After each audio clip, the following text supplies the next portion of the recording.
All right, first YouTube video, bringing some long form context to the TikTok account I already have. If I don't have something up linking or showing that TikTok account when I post this video, I will soon. The main thing that comes up on my account, but yet doesn't get talked about a lot because people don't know what to do with it, is that so many women in our modern era wind up settling down with somebody that's really their second or third choice. Now, why would this be? If you think about how much experience the average person has by the time they're ready to get married, it's just almost a mathematical certainty that the one that got away, Jack from the Titanic, that was 5 or 10 years ago. She was younger, she was more impressionable, security and stability and long-term thinking just wasn't at the top of her list. So she gets into her late 20s, early 30s, and now she's starting to think about security and stability. It's almost a cliche now. Women will hit 28 or whatever, and they're done with the games, they're done with the bad boys. They're gonna do things right this time. They're gonna make something of themselves. All that's fine. What happens though is they shift their focus to security and stability, and that changes the kind of guy they're looking for. Why is that a problem?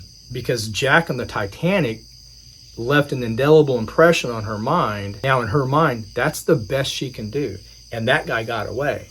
So the guy that she's settling for now, she's really compromising desire for security. And she's very sincere when she does this. However, from a man's point of view, nobody with any dignity wants to be second choice.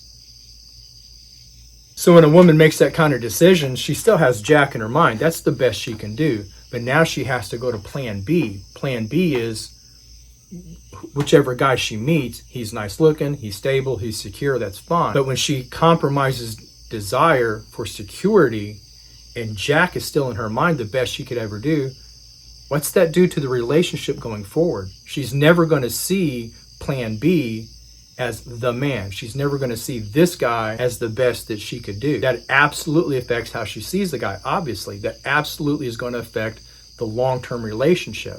It won't be sex that validates her as a woman. It'll be sex that is transactional, sex that is an obligation to keep her husband happy, to keep the home stable. And that just sucks for everybody, right? So as a man, no man with any dignity wants to be plan B. No man with any dignity wants to be a second choice, a security blanket. And I've seen both sides of it. I've been Jack on the Titanic and I've been the security blanket. I know what that looks like. I had a whirlwind fling with a girl years and years ago. I was the muscled up young Marine bartender guy. It was sex on the beach. It was partying down in Mexico. It was a blast.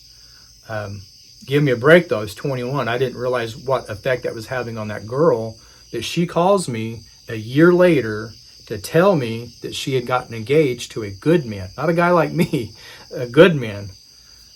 Like I said, I was 21. Give me a break. I didn't know what I was doing.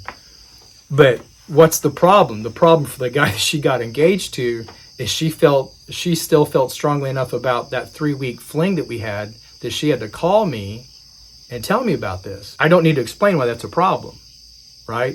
But that's the alpha widow. That's the second choice thing. That's the compromising desire for security. So what can we do as men?